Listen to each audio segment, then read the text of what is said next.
역사상 가장 큰 이념적 대립으로 인한 전쟁, 자본주의와 공산주의. 그 결과는 우리 모두 알고 있듯 자본주의의 승리로 끝이 났습니다. 그 결과로 현재 서유럽과 미국, 한국을 비롯한 많은 나라에서 자본주의 체제 하에 생활하고 있죠. 그렇다면 이 자본주의는 어떻게 생겨난 것일까요? 이에 대해 설명한 사회학자가 있습니다. 그의 이름은 독일의 사회학자 막스 베버. 그의 주장을 들어보겠습니다. 이번 영상에서는 자본주의 발전에 대한 사회학적 설명을 소개해드리고자 합니다. 너무나 당연하게도 우리는 이 자본주의가 기술 발전과 맞물려서 발전했을 거라고 생각합니다. 혹은 원래부터 경제적으로 풍족했던 국가에서 자연스럽게 자본주의가 발전했을 거라고 생각하기도 하죠. 전혀 틀린 말은 아닙니다. 하지만 이에 대해 일반 대중과는 다르게 생각했던 인물이 있었습니다. 독일의 사회학자 막스 베버. 베버는 기술 자체보다는 종교와 문화 같은 관념적인 측면이 자본주의 발전을 이끈 주요 요인이라고 주장합니다. 그리고 그의 전설적인 저서 프로테스탄트 윤리와 자본주의 정신에서 자신의 이론을 설명합니다. 제목으로부터 짐작할 수 있듯이 그의 핵심 주장은 프로테스탄트 윤리가 자본주의 발전을 이끌었다라는 것인데요. 프로테스탄트 윤리가 무슨 뜻일까요? 프로테스탄트는 16세기 종교개혁 이후 로마 가톨릭으로부터 분파된 개신교도를 의미합니다. 당시 칼뱅을 필두로 한 프로테스탄트에서는 신자로서 지켜야 할 몇 가지 중요 윤리들을 강조했는데요. 핵심 내용은 다음과 같습니다.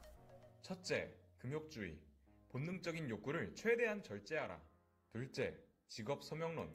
주어진 직업에 따라 최선을 다해 노동하라. 셋째, 부의 추구. 절약하여 모은 돈을 재투자하여 부를 축적하라. 당신들 중 천국에 갈 사람은 이미 정해져 있다. 그것은 현세에서 당신이 얼마나 부를 축적하고 성공한 인생을 살고 있는지를 통해 확인할 수 있다. 당시 개신교를 믿었던 많은 신자들은 자신이 구원받았음을 입증하기 위해 최대한 금욕하고 본인의 직업에 충실하여 노동했으며 탐욕적으로 부를 축적하고 그것을 재투자하였죠. 베버는 이것이 서구 자본주의를 발전시킨 핵심 요인이었다고 설명합니다. 그런데 여러분들 중 몇 분은 이런 의문이 드실 겁니다. 자본주의가 발전한 것이 단순히 관념 때문이라고 확신할 수 있을까? 서유럽 국가들은 이전부터 부유했고 기술적으로 발전했잖아. 베버는 이러한 의문에 대응하기 위해 비교 분석법이라는 연구 방식으로 자본주의의 원인을 제시합니다. 그는 동양과 서양 사회를 비교함으로써 관념적인 차이가 자본주의 발전의 핵심임을 입증하고자 하죠. 그는 당시 동양 국가 중 서양에게 잘 알려져 있던 중국을 예시로 제시합니다. 중국의 경우 당시 비종교적 요인들은 모두 서구 국가들에 비해 훨씬 유리했습니다. 인구, 영토, 경제력, 기술력 등 모든 면에서 압도적인 스케일을 자랑하고 있었죠. 하지만 중국보다 서양에서 먼저 근대 자본주의가 탄생했습니다. 베버는 이것이 종교 때문이라고 설명합니다. 중국은 당시 유교를 채택하고 있었는데 유교는 탐욕과 이기심을 배척하고 상거래 행위를 천시했습니다. 산업공상, 선비, 농부, 공인 그리고 가장 하층으로 여겨졌던 것이 상, 즉 상인이었죠. 개신교에서 최대한 부를 축적해야 구원받을 수 있다는 윤리를 강조했던 것과 완전히 대조적입니다. 베버는 이것이 핵심이었다고 주장하는 것이죠. 이렇듯 베버는 서양과 동양 간 자본주의 정신의 차이를 이끈 핵심을 종교와 같은 관념에서 찾습니다. 이 때문에 베버는 종교사회학, 비교사회학, 경제사회학 등의 시족격으로 평가받는 영향력 있는 사회학자 중 하나가 될 수 있었죠. 재미있게 보셨나요? 재밌게 보셨다면 댓글과 좋아요 부탁드립니다. 여러분들의 생각을 댓글로 남겨주세요. 감사합니다.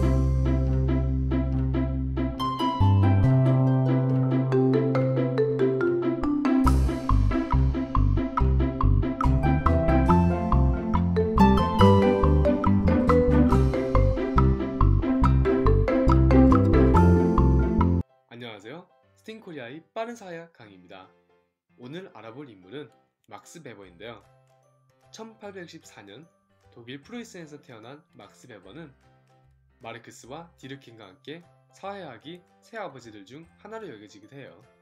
그럼 좀 더 알아볼까요? 베를린 대학교에서 공부했던 베버. 맥주와 펜싱을 즐겼던 이 학생은 교수가 된 후 1904년 그의 제일 중요한 서적이라 할 수 있는 개신교 윤리와 자본주의 정신을 출판합니다. 책 제목이 너무 길다고요? 너무 어려워 보인다고요? 걱정 마세요. 쉽게 설명해 드릴게요. 베버는 이 책에서 자본주의 정신을 다뤘는데요. 베버는 생각했습니다. 자본주의가 왜 특별하지? 이윤을 만들어내기 때문에? 베버는 아니라고 말합니다. 인간은 역사적으로 물물교환을 통해 이윤을 얻었기 때문이죠. 하지만 베버는 말했습니다. 자본주의가 다른 점은 바로 돈이 궁극적인 목적이 된다는 것입니다. 이윤을 계속 창출하기 위해 이윤을 쫓는 구조. 그렇다면 어떻게 해서 이런 자본주의가 형성되었을까요? 그것을 이해하기 위해서 베버는 종교의 영향을 살펴봐야 된다고 하였습니다. 그럼 1500년대로 돌아가 볼까요? 그 당시에는 가톨릭 교회가 엄청난 위세를 떨치고 있었는데요. 하지만 매우 부패한 상태였습니다. 그때 가톨릭 교회를 기억하기 위해 마틴 루터가 등장합니다. 루터는 세상이 세속적인 면들과 거리를 두던 가톨릭 교회와 달리 인간이 세속적인 의무를 다하는 것으로도 신앙심을 보일 수 있다고 믿었는데요. 이 믿음은 칼빈의 예정론과 함께 오늘의 자본주의를 탄생시키게 됩니다. 예정론이 무엇이냐? 바로 태어날 때부터 구원받은 자는 정해져 있다는 이론인데, 예정론의 문제는 그 구원받은 자가 누군지 모른다는 사실입니다. 그래서 사람들은 신에게 선택받았다는 표시가 있다고 믿었고 찾으려고 노력을 했는데요. 시간이 지날수록 사람들은 성공, 특히나 경제적 성공이 그 표시라고 믿게 됩니다. 왜냐하면 성공하기 위해서는 열심히 일을 해야 될 뿐더러 자기 조절이 돼야지만 가능하다고 믿었기 때문입니다. 쉽게 말하자면 성공한 사람은 선택받은 자, 그리고 선택받은 자는 종교적인 사람은 인식이 바뀐 거죠. 반대로 일 안 하는 자는 신앙심이 부족한 자라는 부정관념이 탄생되게 됩니다. 그러나 시간이 지날수록 세상이 세속화되면서 종교적 뿌리가 없어지고 일에 대한 고정관념이 생기게 됩니다. 이해하는 것이 좋다는 다 알지만 왜 좋은지 이해를 못하는 상황이 일어난 거죠. 그래서 특히나 오늘의 현대인은 일에 쫓겨 사는데요. 우리나라는 OECD 평균 노동시간이 2285시간 일이라고 합니다. 하지만 한 번씩 잠시 앉아서 왜 일을 하고 있는지, 정말 그 일을 사랑해서 하고 있는지 생각해 볼 필요가 있는 것 같네요. 감사합니다. 스팅코리아였습니다.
안녕하세요. 오늘은 막스 베버의 이론을 바탕으로 교회에 다니는 것이 세속적인 성공과 관련이 있는가? 라는 주제를 다뤄보려고 합니다. 먼저 오늘 다룰 교회라는 개념은 기독교 중에서도 개신교 교회에 한정된다는 것을 분명히 하고자 합니다. 어떤 관점에서는 기독교가 절제와 금욕을 장려하기 때문에 세속적인 자본주의적 성공과는 아무런 상관이 없을 것이라고 생각할 수도 있는데요. 그러나 세속적인 자본주의 정신이 프로테스탄티즘, 즉 개신교와 밀접한 관계를 맺고 있다고 주장하는 이론이 널리 알려져 있습니다. 막스 베버는 프로테스탄티즘의 윤리와 자본주의 정신이라는 책에서 프로테스탄티즘 윤리가 자본주의 정신의 발생에 결정적 영향을 끼쳤다고 주장합니다. 베버에 따르면 자본주의가 발생하기 위해서는 일단 전통적 노동관이 극복되어야만 했습니다. 근대 이전의 영리활동은 대체로 느긋했습니다. 전통적 기업가들은 적당한 생산 과정을 통해 적당한 이익을 얻고 여유로운 생활을 영위하는 데 만족하곤 했습니다. 전통적인 노동자들 역시 적당히 일하고 적당히 버는 것에 만족하는 경향이 강했습니다. 어쩌면 그게 원래 인간의 본래적 욕구에 따르는 삶의 모습일지도 모릅니다. 반면 근대의 자본주의적 기업가들은 최대한 효율적으로 최대의 이익을 창출하는 것에 강박적으로 집착합니다. 근대식 공장의 숙련 노동자들은 충실한 직업의식을 가지고 규칙적인 분업 업무에 성실하게 종사합니다. 자본주의는 느슨한 전통주의적 태도를 극복하고 생산 과정 전체를 합리적으로 조직화하여 최대의 효율로 최대의 이익을 창출하는 행위에 열정을 쏟는 새로운 정신을 특징으로 합니다. 베버는 근대 유럽인들이 전통적인 안락함을 포기하면서까지 끊임없는 통제와 채찍질을 통해서 더 많은 이익 추구에 몰두하게 된 것은 그것이 가치 있는 일이라고 판단할 만한 윤리적 동기가 뒷받침되었기 때문이라고 생각합니다. 베버는 근대의 자본주의적 기업에 종사한 인구 중 프로테스탄트의 비율이 타 종교에 비해서 압도적으로 높았다는 점에 주목합니다. 프로테스탄티즘은 카톨릭이 충분히 비세속적이지 못하다는 비판의식에서 시작됐는데요. 카톨릭에는 소위 2단계 윤리라고 불리는 교리가 있어서 성직자에게는 엄격한 종교적 삶이 요구되는 반면 일반 교도들에게는 느슨한 윤리적 요구만이 있을 뿐이었습니다. 반면 프로테스탄티즘은 성직자는 물론 일반 교도들도 삶 전체를 종교적으로 조직화하길 요구합니다.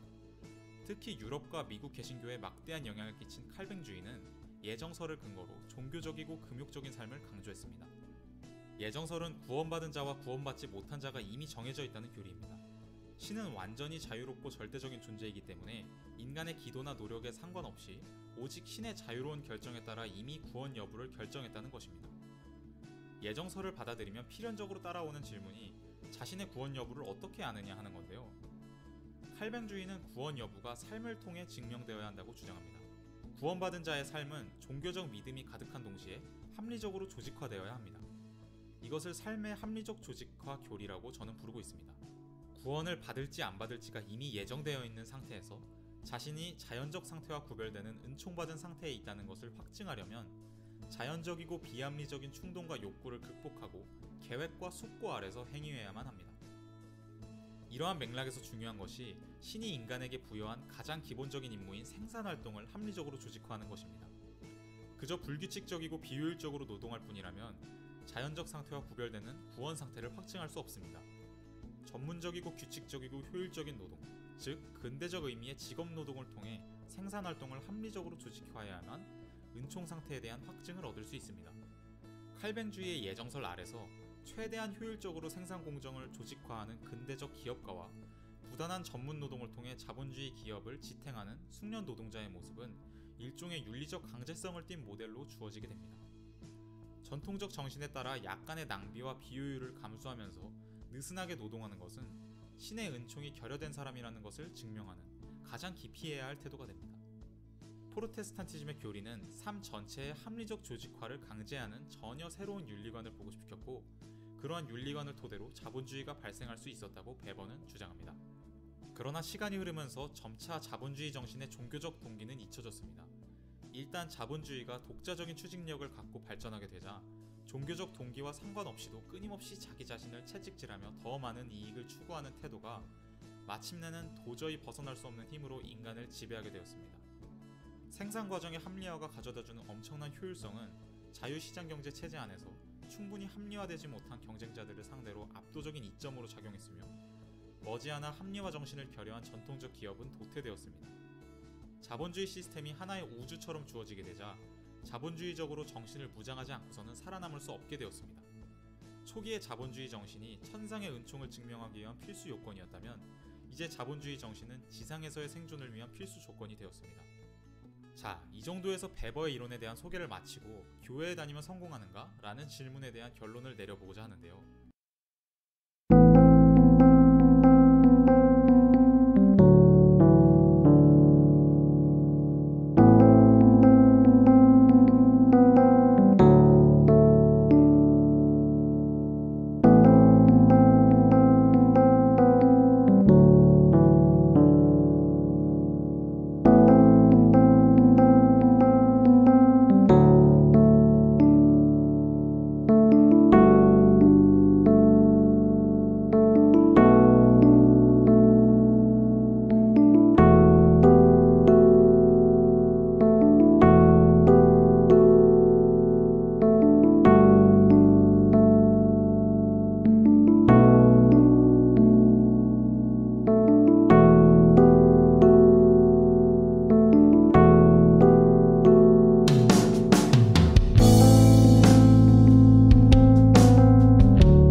파고드는 인문학 김민수TV입니다.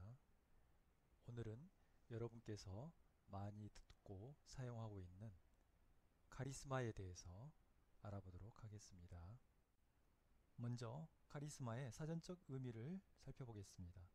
카리스마는 대중을 신복시켜 따르게 하는 능력이나 자질로 나와 있습니다. 여기에서 신복은 마음을 다해 복종한다, 마음을 다해 추종한다 라는 뜻입니다. 카리스마는 원래 그리스어에서 유래하는데요. 신으로부터 받은 은총이나 재능이라는 뜻을 가지고 있습니다. 이후 독일의 경제사회학자 막스 베버가 정치인의 세 가지 지배 유형 중 하나로 카리스마를 언급하면서 널리 알려지게 되었습니다. 그러면 카리스마의 어원에 대해서 좀 더 살펴보겠습니다. 카리스마의 카리스는 영어의 캐리스, 복수형으로 캐리티스를 의미합니다. 이 말은 여신들로 구성되어 있습니다. 형태에 대해 다음 세 가지로 나눠서 설명을 하고 있는데요. 첫째, 전통적 권위는 왕이나 귀족이 가지고 있는 권위입니다. 두 번째, 합리적 권위는 법적 절차에 의해 부여된 권위로서 관료가 가지는 권위입니다. 마지막으로 카리스마적 권위는 대중의 지지를 받는 개인이 갖는 권위입니다.